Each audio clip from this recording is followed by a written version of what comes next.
Pues le agradezco a usted y a todos por allá la invitación a estas jornadas. Me hubiera encantado estar por allá, pero bueno, acá estamos. Y como ya bien dijo usted, vamos a hablar acerca de migraña y epilepsia y migraña y comorbilidades. Sé que son dos grandes temas, por lo que voy a dividir la charla en dos mitades. En la primera mitad voy a hablar acerca de aspectos que pudieran tener en común la migraña y la epilepsia, pasando desde el punto de vista epidemiológico, genético, desde el punto de vista clínico, por supuesto también fisiopatológico y terapéutico.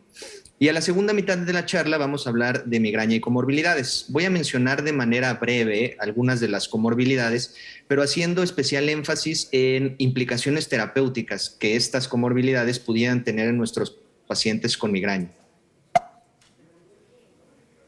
Estos son mis conflictos de interés.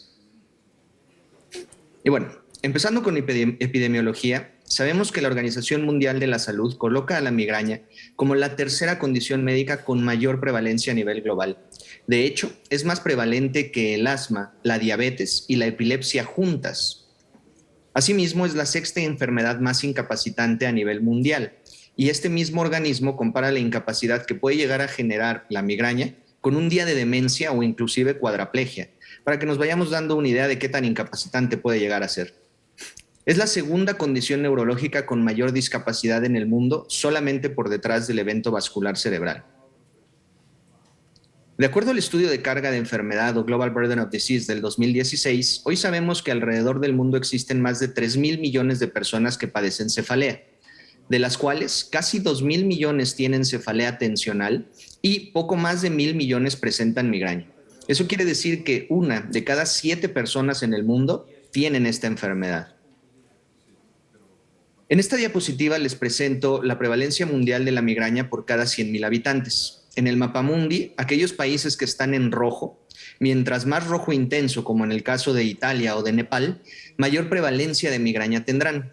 Y en aquellos países en azul, mientras más azul marino, como en el caso de China, menor prevalencia de migraña tendrán. Se estima que alrededor del mundo la prevalencia de esta enfermedad es del 14%. Si nosotros hablamos de números netos, en mi país, en México, hay más de 17 millones de personas que padecen migraña y de acuerdo al mismo Global Burden of Disease, en República Dominicana hay cerca de 1,5 millones de pacientes que padecen esta enfermedad. De acuerdo al mismo estudio, el Global Burden of Disease, sabemos que alrededor del mundo hay 46 o casi 46 millones de personas que padecen epilepsia, de las cuales 24 millones tienen epilepsia idiopática.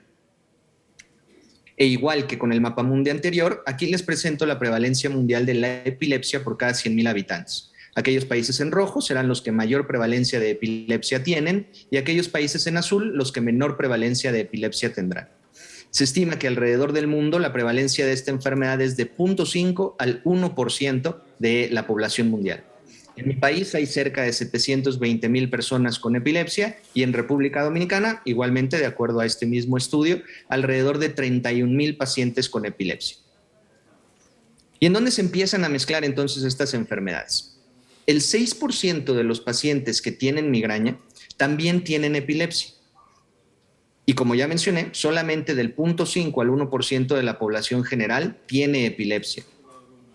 Del 8 al 23% de los pacientes que tienen epilepsia también tienen migraña, mientras que solamente alrededor del 14% de la población mundial va a tener esta enfermedad. Y del 1 al 3% de los pacientes que tienen epilepsia pueden presentar o presentan una crisis convulsiva en relación temporal con una migraña. Más aún, el 60% de los pacientes que tienen una crisis convulsiva van a presentar una cefalea en relación temporal a esa crisis convulsiva. ¿Qué nos dice todo esto? Primero que nada, que la relación estadística entre estas dos enfermedades, migraña y epilepsia, es mayor que el de la población general. Eso quiere decir que son comórbidas. Segundo, que existen más pacientes con epilepsia que también tienen migraña que pacientes con migraña que también tienen epilepsia. Y esto se podría explicar quizás desde el punto de vista fisiopatológico. Vamos a intentar eso más adelante. Ahora, además del aspecto genético, estas dos enfermedades también comparten aspectos genéticos. Y esto lo sabemos gracias a un tipo de migraña raro, la migraña hemipléjica familiar, que es de herencia monogénica. En el caso de la migraña hemipléjica familiar tipo 1, que está asociada a mutaciones del gen que codifica para los canales de calcio dependientes de voltaje, sabemos que los pacientes, además de tener migraña, también pueden presentar nistagmo, algunas alteraciones cerebelosas y por supuesto también crisis convulsivas. En el caso de la migraña hemipléjica familiar tipo 2, asociada a mutaciones del gen que codifica los canales de sodio-potasio ATPasa, sabemos que hasta el 20% de los pacientes que tienen este tipo de migraña también tienen crisis convulsivas, que no es un porcentaje nada despreciable. Y por último, la migraña hemipléjica tipo 3, asociada a mutaciones del gen que codifica a los canales de sodio dependientes de voltaje, además de tener migraña, también presentan crisis convulsiva. Y muy interesante, este gen también se encuentra relacionado con algunos síndromes epilépticos de difícil control, como el síndrome de Dravet, por ejemplo. Hay algunos otros genes implicados en estas dos enfermedades, como el gen SLC1A3, que codifica para los transportadores de aminoácidos excitatorios. Por ahí el doctor Fidel mencionaba la memantina y el bloqueo de los NMDA, por ahí tendría que ver. El gen POLG, el gen C10ORF2, que también condicionan a mutaciones para mitocondropatías. Desde el punto de vista clínico, ¿cómo se relacionan estas dos enfermedades? Ya mencioné con anterioridad que hasta el 60% de los pacientes que tienen una crisis convulsiva tienen una cefalea en relación temporal con esa crisis. A este tipo de cefaleas le llamamos cefaleas periictales y puede haber de tres tipos: una cefalea preictal, una cefalea ictal y una cefalea postictal, siendo siempre la cefalea postictal la más frecuente y más ampliamente relacionada con crisis generalizadas. Alrededor del 25 al 50% de los pacientes que presentan cefalea postictal van a tener características migrañosas. Sin embargo, eso no quiere decir que solo presenten ese tipo de dolor de cabeza, sino que también pueden presentar cefaleas de características tensionales o inclusive otras. ¿Y cómo yo diagnostico, o cómo se diagnostica, mejor dicho, una cefalea periictal? Por supuesto, utilizando la clasificación internacional de cefaleas, cuya última publicación fue en el 2018. Para diagnosticar una cefalea atribuida a una crisis convulsiva epiléptica, por supuesto, primero necesito que mi paciente esté teniendo o haya tenido alguna crisis convulsiva, que se desarrolle cefalea ya sea simultáneamente a esa crisis convulsiva o posterior a la crisis convulsiva, y que la cefalea resuelva una vez que la crisis termina o un tiempo después. La cefalea ictal epiléptica es aquella en donde mi paciente está teniendo una crisis convulsiva. En este caso, la crisis debe de ser focal sin pérdida del estado de alerta, por supuesto, para que el paciente pueda reportar su cefalea. Y la cefalea se debe de presentar en el momento inmediato en donde el paciente inicia con la crisis convulsiva. Inclusive pudiera ser, si hacemos un registro electroencefalográfico, que la cefalea correspondiera al mismo lado de la crisis, o inclusive también de manera clínica podemos ver manifestaciones motoras o somatosensoriales en el paciente y su cefalea nos pudiera decir el lado. Por supuesto, la crisis debe de resolver una vez que la crisis convulsiva, la crisis de migraña, perdón, debe de resolver una vez que la crisis convulsiva también resuelve. En el caso de la cefalea postictal, mi paciente debe de haber tenido una crisis convulsiva de cualquier tipo. Sin embargo, ya les mencioné que las crisis generalizadas provocan mayormente este tipo de cefaleas postictales.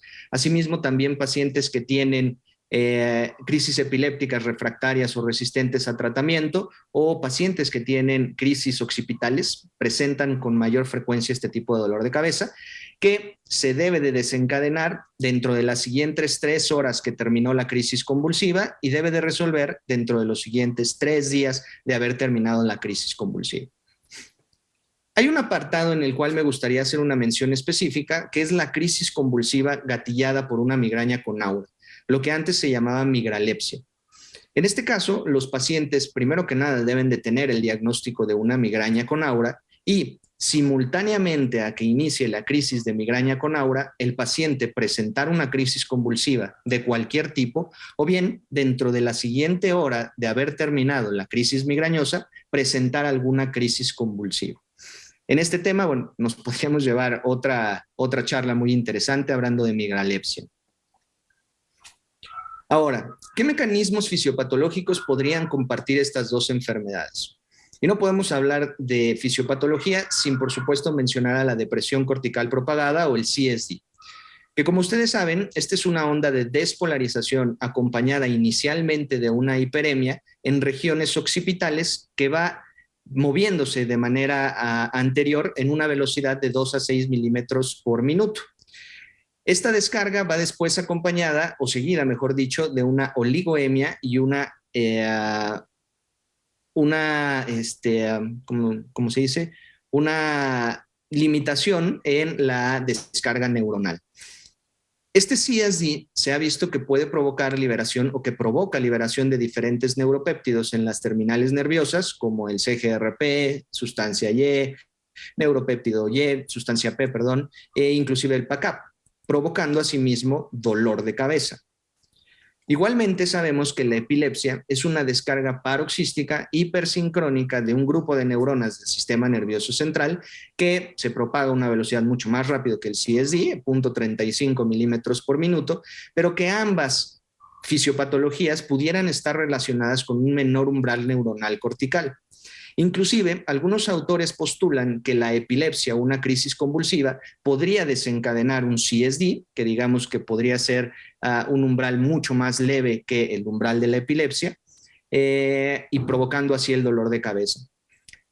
Al contrario, el CSD que provoque una epilepsia es un poco más controvertido y ahí el término de migralepsia. Como ya les había mencionado, la cefalea postictal está relacionada principalmente con crisis convulsivas a nivel occipital que podría correlacionar con el CSD y lo que ya mencionamos.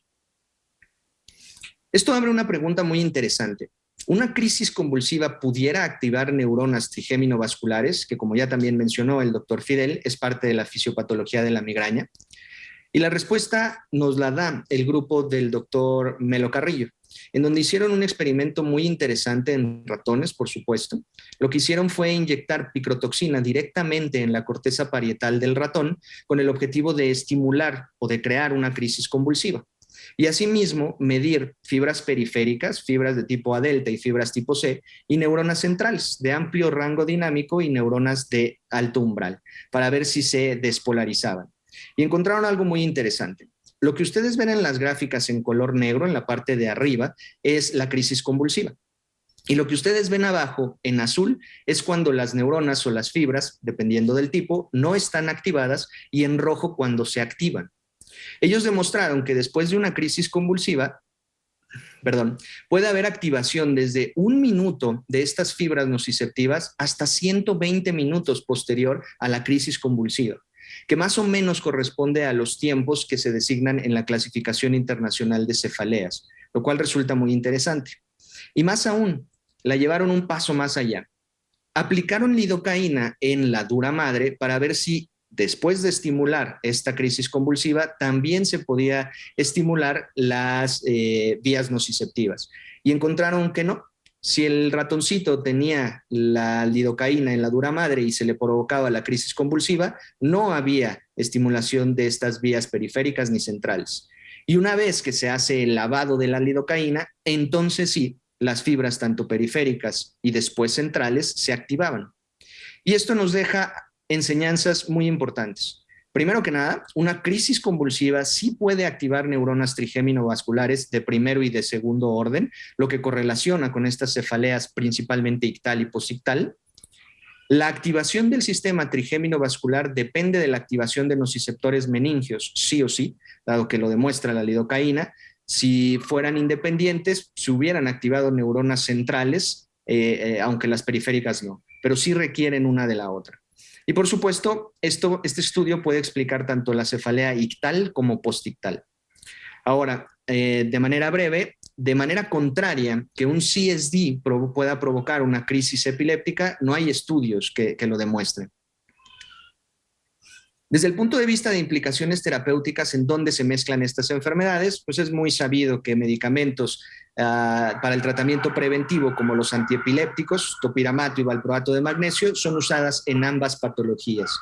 Un punto importante, en pacientes que tienen epilepsia y migraña, hay que evitar dar antidepresivos tricíclicos, como la amitriptilina, que es muy frecuente su uso. ¿Por qué? Porque estos antidepresivos pueden disminuir el umbral epileptogénico de los pacientes y bueno, mejoramos la migraña, pero quizás empeoramos la epilepsia. Esto está ya ampliamente demostrado y publicado en los consensos tanto americano del 2021, en donde tienen eficacia establecida tanto el valproato como el topiramato, y lo mismo para los consensos de la Federación Europea de Cefaleas, publicada hace 2 años, en donde topiramato y valproato tienen eficacia para el tratamiento de cefaleas y por supuesto sabemos de epilepsia. Ahora, me voy a pasar a las comorbilidades en cefaleas. Como ustedes saben, las comorbilidades que puede presentar un paciente con cefalea son múltiples. Podemos encontrar comorbilidades cerebrocardiovasculares, stroke, EBC, o infarto agudo al miocardio. Podemos encontrar comorbilidades psiquiátricas, cualquiera dentro de los trastornos afectivos como depresión, ansiedad, trastornos bipolares o inclusive trastornos de pánico. Otras enfermedades neurológicas como la epilepsia, que ya revisamos brevemente, trastornos del sueño, llámese insomnio, llámese síndrome de piernas inquietas o movimientos periódicos de las piernas en la noche, parasomnias, etcétera. Trastornos inflamatorios como el asma, la rinitis alérgica, la obesidad, por supuesto, dolor crónico, la fibromialgia y la migraña frecuentemente las vemos asociadas, entre algunos otros. Sabemos también que la migraña es un factor de riesgo para presentar alguna otra comorbilidad. Un paciente que tiene migraña tiene hasta 3 veces más probabilidades de tener insomnio, depresión o ansiedad. Y tiene hasta 2 veces más probabilidades de presentar una úlcera gástrica y de presentar angina. ¿Y por qué son también importantes las comorbilidades? Primero que nada, las comorbilidades pueden delimitar qué tratamientos podemos usar con nuestros pacientes con migraña o qué tratamientos no. Las comorbilidades nos pueden ayudar a entender la fisiopatología de la migraña y muy importante también, algunas comorbilidades como la ansiedad, depresión e insomnio correlacionan directamente con la severidad de la migraña. Aquel paciente que tenga una ansiedad o depresión severa tendrá migrañas más severas o inclusive más frecuentes, porque también las comorbilidades, muchas de ellas pueden ser factores cronificadores de la migraña y es muy importante diagnosticarlas para evitar que mi paciente llegue a una migraña crónica.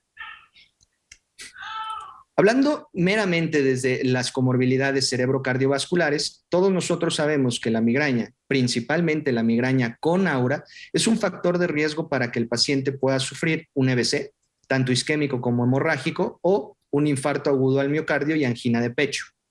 Todo paciente con migraña que tenga un score de Framingham bajo tendrá mayor probabilidad de presentar EBC, y aquellos pacientes con migraña que tengan un score de Framingham alto tendrán mayores probabilidades de presentar infarto agudo al miocardio o angina de pecho. También sabemos que la migraña con aura per se es un factor de riesgo independiente cerebrocardiovascular para presentar EBC isquémico. El uso de los anticonceptivos orales en un paciente específicamente con migraña con aura aumenta hasta 6 veces el riesgo de que mi paciente pueda tener un stroke. Igualmente, el uso del tabaco aumenta hasta 9 veces las posibilidades de que mi paciente tenga un EBC. Y esto es en particular con migraña con aura, por supuesto. Un paciente con migraña y en particular con aura tiene hasta 30% más probabilidades de padecer un infarto agudo al miocardio. Y por supuesto, hablando de enfermedades cerebrocardiovasculares, también debemos de mencionar al Cadacil y el Melas, que tienen cefalea migraña-like asociadas a otras cosas, inclusive infartos. Voy a hacer una pequeña mención acerca de las hiperintensidades inespecíficas de sustancia blanca y quiero hacer énfasis en que dije hiperintensidades inespecíficas, no lesiones inespecíficas, porque hoy por hoy no está demostrado que sean microangiopatía o enfermedad de pequeño vaso, como en muchas ocasiones les ponemos el nombre. Esto está demostrado en estudios como el CAMERA o el PROSPE, y tampoco están relacionadas ni con la severidad de las migrañas, ni con la duración de la migraña, y por supuesto tampoco son un factor de riesgo para que mi paciente presente más adelante algún evento vascular cerebral. Por eso el nombre de hiperintensidades inespecíficas, es decir, no sabemos qué son ni qué están ahí, pero sí sabemos que no son un factor de riesgo cerebrocardiovascular. Y por supuesto también, aunque controvertido, el foramen oval permeable.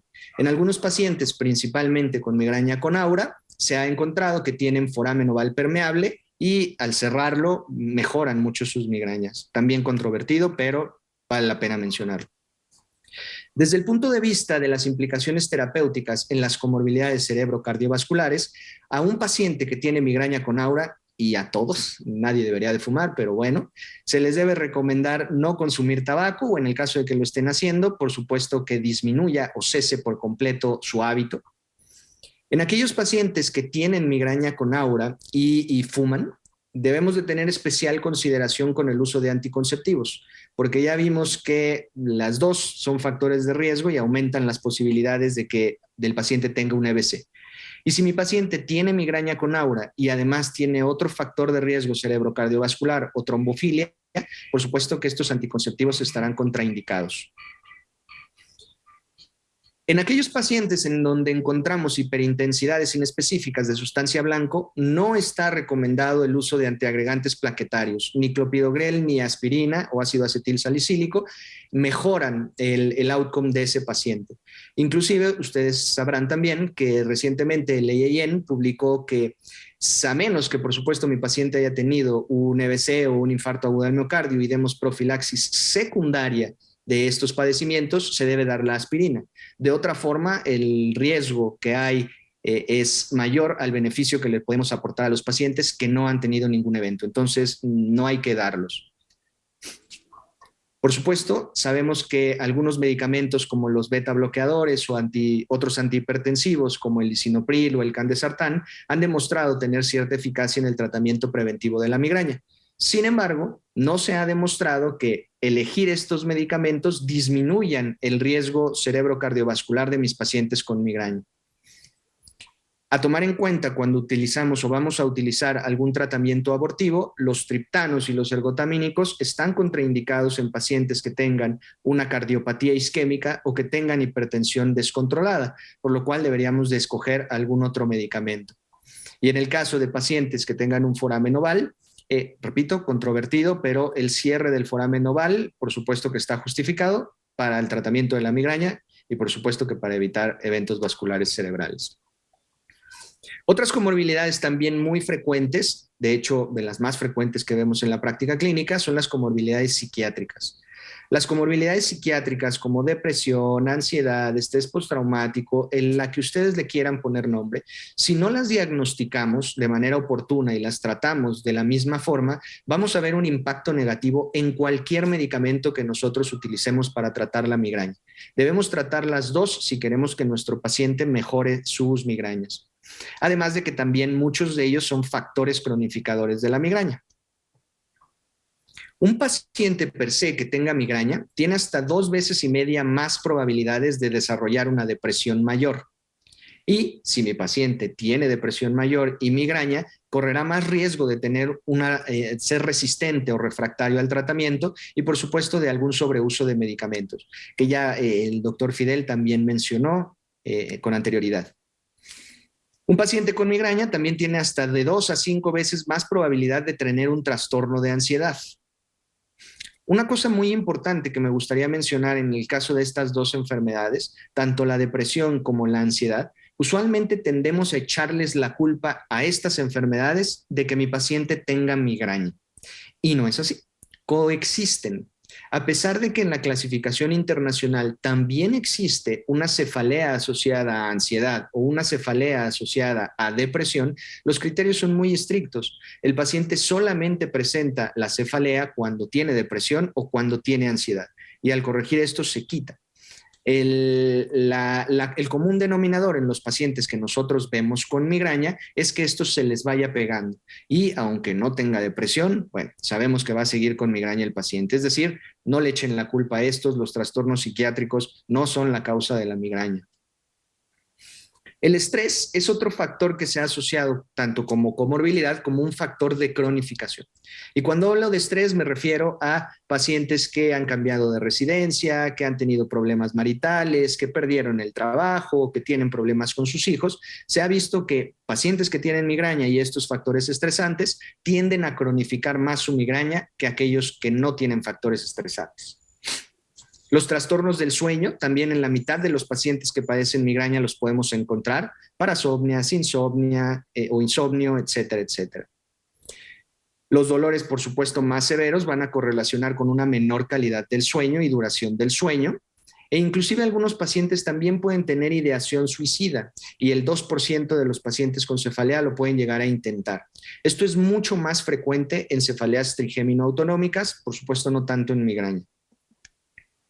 ¿Cómo diagnosticar una depresión así rápido y fácil? Quizás haciendo una realización, un PHQ.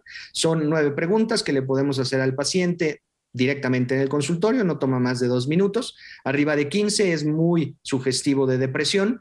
Inclusive podemos usar algunas otras escalas que no me gustan tanto porque toman más tiempo, como la escala de Beck o el score de Beck. O referirnos a nuestros pacientes con neuropsiquiatría, que siempre ayuda el tratamiento multidisciplinario.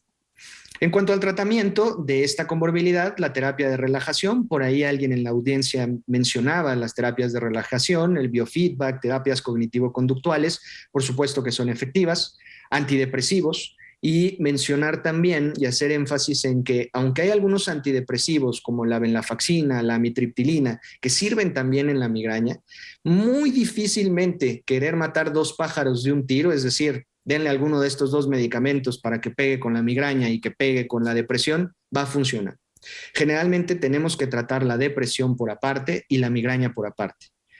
Y esto es así de simple. Sabemos que la amitriptilina no es la primera opción en el caso del tratamiento de la depresión y, por ejemplo, la venlafaxina, a pesar de que es una muy buena opción para la depresión, no es la mejor opción para el tratamiento de la migraña. Entonces, quizás deberíamos de tratarlos de manera independiente, obviamente tomando en cuenta interacciones medicamentosas.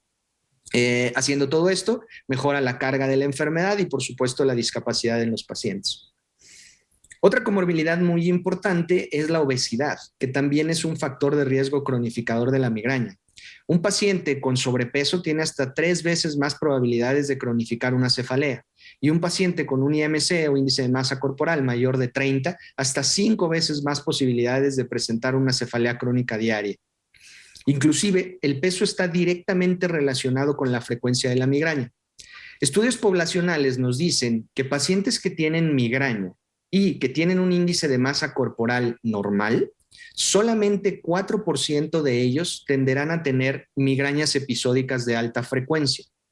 Mientras que los mismos pacientes con migraña, pero que presentan obesidad mórbida, hasta el 20% de ellos van a tener migrañas episódicas de alta frecuencia. Es decir, mientras más sobrepeso u obesidad, mayor probabilidad de que mi paciente tenga mayor frecuencia en sus cefaleas. ¿Qué necesitamos hacer? Por supuesto, bajar de peso. Aquí nos podemos apoyar de un nutriólogo, de un bariatra o de alguna persona, por supuesto, certificada y que nos apoye en el equipo. Evitar elegir fármacos preventivos que aumenten de peso, como la amitriptilina, como la flunaricina, como el valproato de magnesio. Y bueno, además de estar directamente relacionado con la frecuencia de las cefaleas, también está directamente relacionado la respuesta a los fármacos abortivos. Mientras más obesidad tenga mi paciente, menor respuesta tendrá a estos fármacos abortivos, el que sea. Por último, sabemos que la fibromialgia también está relacionada o es comórbida con la migraña. La prevalencia de esta enfermedad en pacientes con migraña es del casi el 20% y hasta el 76% de los pacientes que tienen fibromialgia van a tener algún tipo de cefalea, la mayoría de ellos migraña. El tratamiento de la fibromialgia sabemos que es extremadamente complejo. Menciono aquí la amitriptilina, pensando en que pudiéramos matar 2 o 3 pájaros de un tiro. Sin embargo, hago mención nuevamente que esto no es posible generalmente. Sabemos que de los mejores tratamientos para la fibromialgia son la duloxetina o el milnacipran, que generalmente no me sirven para tratar migraña o algún otro tipo de cefalea, y quizás también requiramos del apoyo de algún reumatólogo o algún especialista en fibromialgia que nos ayude para el tratamiento de esta comorbilidad. El ejercicio físico y la terapia cognitivo-conductual también nos pueden ayudar en la fibromialgia. Y por supuesto, no olvidar que la fibromialgia, la migraña y algunos otros trastornos psiquiátricos son comórbidos. Es decir, se complica todo el panorama. Con esto termino mi presentación. Muchas gracias por su atención y estoy abierto a sus preguntas.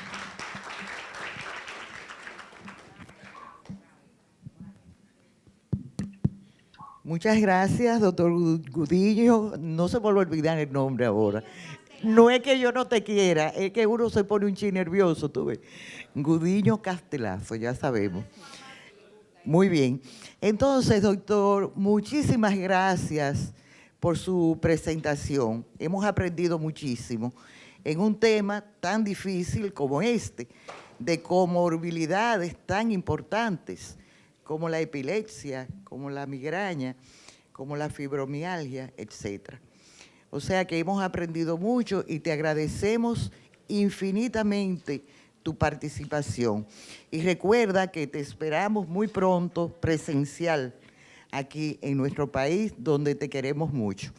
Entonces, doctor, y para que usted pueda descansar un poquito, vamos a hacer 3 preguntas al doctor.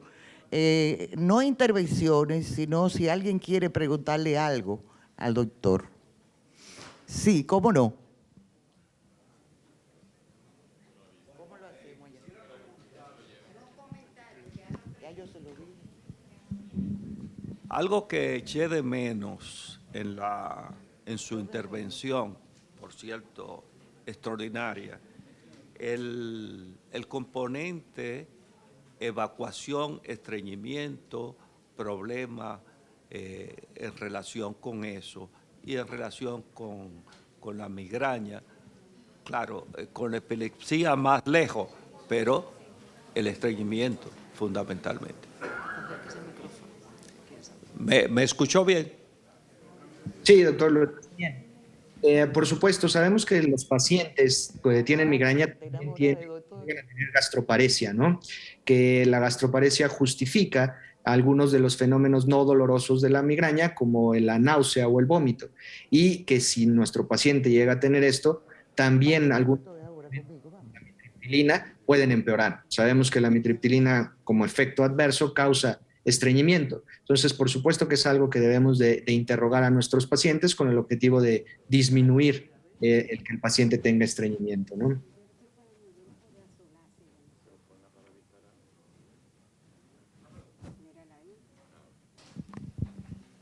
¿Quién quiere preguntar? Sí, doctor. Hay que tener alguna consideración especial con pacientes que tengan migraña, aura migrañosa sin cefalea. ¿Hay alguna consideración especial? Porque he visto pacientes que solo tienen aura y nunca se quejan de dolor de cabeza. Correcto, doctor.